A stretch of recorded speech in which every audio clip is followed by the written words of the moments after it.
talakawa biyo haƙuri wata ranmu ne da gari kasar mu kasar mu kasa da arziki inna lillahi wa inna ilaihi raji'un. Don Allah jama'a ku duba wannan gari guda ne kuma ba wai gidaje irin na laga-laga ba ne, gidaje ne na haƙiƙa unguwa guda da EFCC suka ce wai sun ƙwace daga hannun wani ɗan siyasa ko kuma wanda ya taɓa riƙe madafun iko a ƙasar nan. Wai shi ne da wannan gari guda duplex 758. Ina ga yana so ya yi iya adadin numban da muke da shi na ƙananan hukumomi a ƙasar nan kenan 774. Kowane ƙaramar hukuma tana guda ɗaya.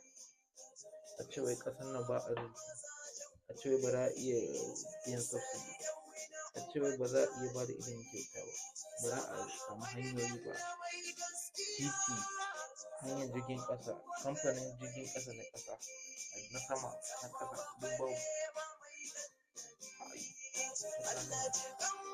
Ba sa tunanin mutuwa wai su rayuwar nan ya ɗauke ta ne ko iskan da muke shaƙa da wanda ke shaƙa daban ne, ko kabarin da za mu kwanta wanda kwanta da wanda ko duka dinga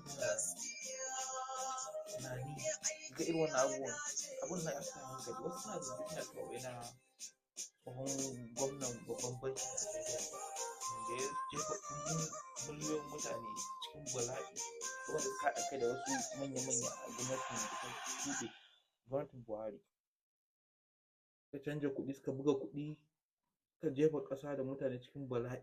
Dan Allah ka duba duka wannan anguwan wai na mutum ɗaya ne.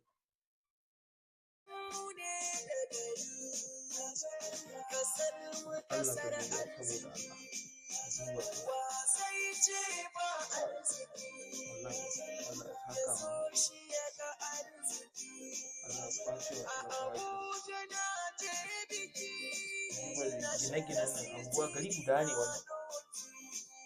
Gari guda.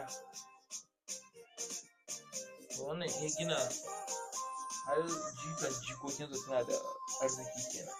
Banda wasu sace-sacen da wannan kawai ɗaya daga cikin abin da ya sata ne daga arzikin da Allah ya wa ƙasar nan. Ina samu kai kanmu ka duba tafiya kawai ake a mota ba. Ka duba anguwa ne wanda ma da kanwa za ka yi ka gigice ka fita a yi kamar ka so za ka zaɓe ka gidan dukkanin mutum ɗaya. Ka duba zai zo ya titi kenan kaga hanyar anguwan ma ba ya titi ba amma da an fitar da layi komai daidai kai gini dai wallahi an kashe ƙasa kawai an gugurguza tattalin ƙasa kawai wasu azzalumai marasa tausayi marasa imani an gama gugurguza ƙasa kawai. Allah ka saka mana musamman mu mutanen arewa.